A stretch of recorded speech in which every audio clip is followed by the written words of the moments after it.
How's it going, guys? My name's Graham and welcome to Two Left Thumbs. We recently had the announcement of an upcoming Kickstarter campaign for the indie game Enchanted Portals. Nothing really newsworthy there. Oh, except for the fact that it's a complete ripoff of Cuphead's style, gameplay, and mechanics. And I mean a very blatant ripoff. They hardly even try to hide it. Taking a step back here, a wider scope, a massive part of the mobile game market is built on ripoffs and clones, but those titles are either so janky or poorly made that they fall by the wayside, or they're just original enough that despite lifting ideas or being inspired by a source, they're still able to stand on their own. Enchanted Portals is an example of a clone where the creators were actually competent, but the result is disconcerting. That means that they successfully built a good game, but that also means that it's a near identical replica of Cuphead. Some people are outraged by how obvious and on the nose it is, others are excited because it means they get more of a game that they liked. But if the game sells well, is well received, or has any real level of success, I think it sets a bad precedent for indie games. So even if you're excited about the game, thought it was an interesting trailer, and are considering backing it, I can't really stop you and won't try to, but I do want to share the negative aspects of this. I think it sets a bad precedent for indie games specifically. I make that distinction since AAA games do this all the time already. Overwatch, Dota, and Fortnite all have dozens of clones each. Some could even argue that those games I listed aren't even the originals. But the resulting clones and imitations and attempts to capitalize on those successes result in plenty of debates and splits in loyalties, fan-base separations, and massive rifts in the gaming community. In my opinion, indie games tend to play nice in a way that monetization overlord companies don't. Binding of Isaac, Nuclear Throne, Undertale, Minecraft, despite not really being indie anymore, and many others have all inspired dozens if not hundreds of new games. But there is a struggle and a need that is more prescient in indie gaming to produce something unique, to stand out.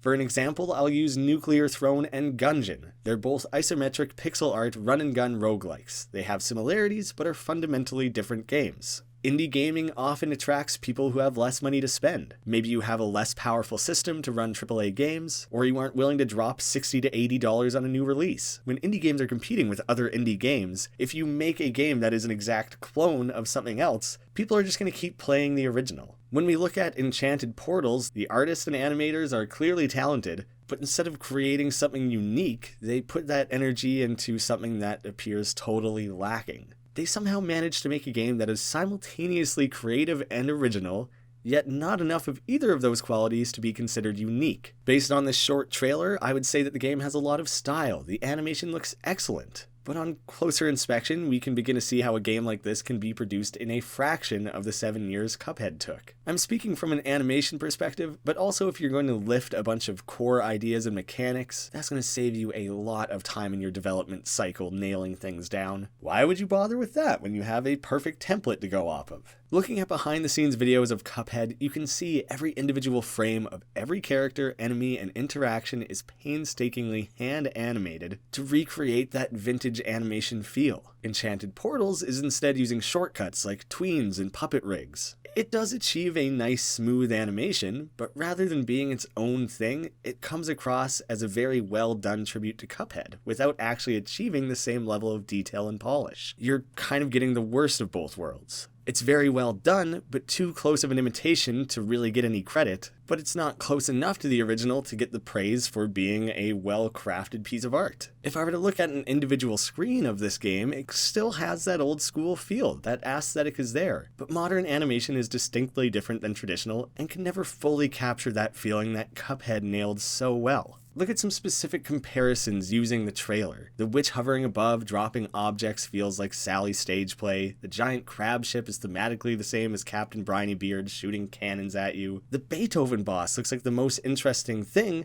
but rather than that crazy hairdo, we might as well have a giant die for a head. The space cow seems funny, but it's likely the most egregious, being the exact same as Dr. Call's robot. This walking rooster thing might be like the only original thing that I'm actually seeing here. I don't see anything to directly compare that to. So good for them, I guess? It's just yet another example of the fact that this dev team isn't completely talentless. They know what they're doing. They obviously had to come up with these ideas, draw these characters, program it, map out these boss fights. So why did they spend all this effort just making Cuphead? There's even little details that you didn't need to rip off. People have pointed out that the cow in their throne is just like the devil, and this little dragon looks like it has the exact same design as this Cuphead character. They may be repurposed and not utilized in the same way as Cuphead, but Enchanted Portals is clearly going well beyond inspired by at this point. Possibly the most disappointing thing of all of this is that they took the frantic, energetic, and challenging pace of action that appears in Cuphead and boiled it down to a much slower, much easier looking game. So not only are we being handed this imitation, we're being handed one that doesn't really do the gameplay or animation complete justice. Maybe some players will appreciate the change of pace, but the difficulty of Cuphead was a large part of what made that game stand out. I'm seeing a lot of rees in the comments about copyright infringement and plagiarism,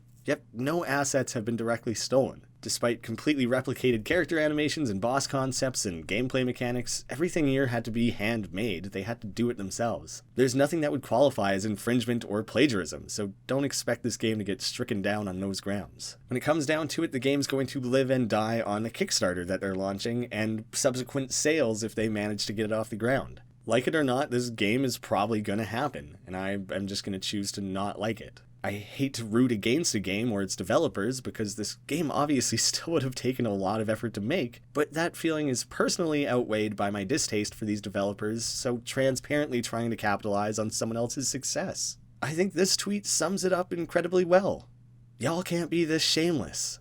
Enchanted Portals went too far. Inspired by is typically acceptable to players. Shared concepts and ideas are inevitable. Not everything can be 100% original. There is room in any industry for adaptations, growth, and evolutions, be it film, television, music, video games. Creations that add something new to a formula and riff off of what came before. I've actually kind of talked about this subject already at length in my Crush the Castle versus Angry Birds video. I'll link to that in the end cards here for anyone who wants a direct example of how I think Inspired By can be handled well. Hopefully this case study acts as a valuable lesson to these developers, Zizo, and to other developers out there looking to create games. Even if Enchanted Portals is a success in its own right, it has left a distaste in the customers' mouths. It's not a great foundation to build a studio on. All of this has gone quite viral. They probably have way more eyes on their game and Kickstarter campaign than they would have otherwise, but it seems like a really short-term gain. People like myself who are put off by this, it's going to take a lot of time and a lot of goodwill from your side to win me back over. Polygon actually reached out to the two-person dev team, Daniel, a director and programmer, and Gemma, the artist and composer. Yes, of course Cuphead was a huge inspiration for Enchanted Portals.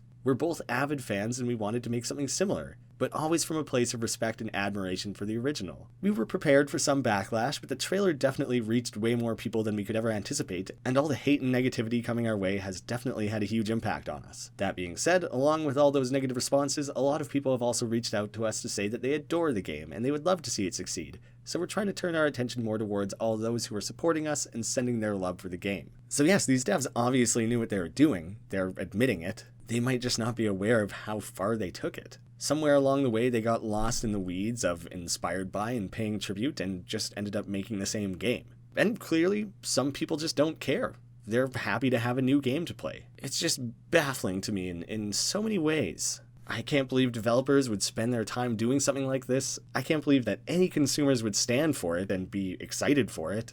And it just really worries me that more developers in the future are just going to put a new coat of paint on a game and think that they made something original. Seems a little bit disillusioned to me and maybe something that shouldn't be rewarded. But I do want to point back at the quote from the developers. I want to remind everyone here that there are real people on the other side of this story. Yeah, I don't like what they've done. That just means I'm not going to kickstart their game and I'm not going to buy it when it comes out. They don't deserve death threats or any extreme responses. So if you feel compelled to pile onto the shitstorm, please be respectful, don't make things personal. And keep in mind that the more that you quote this and retweet it and comment on it, Twitter's algorithm is favoring that and promoting it to more people. So maybe the best way to work against this game is to not talk about it, and when the time comes, vote with your wallet and pass it over. That would be much more productive and much less damaging than calling names and sending death threats. Let me know what you guys think of Enchanted Portals. Do you care? Do you think you'll end up buying it or playing it yourself? What are other notorious examples of clones and rip-offs?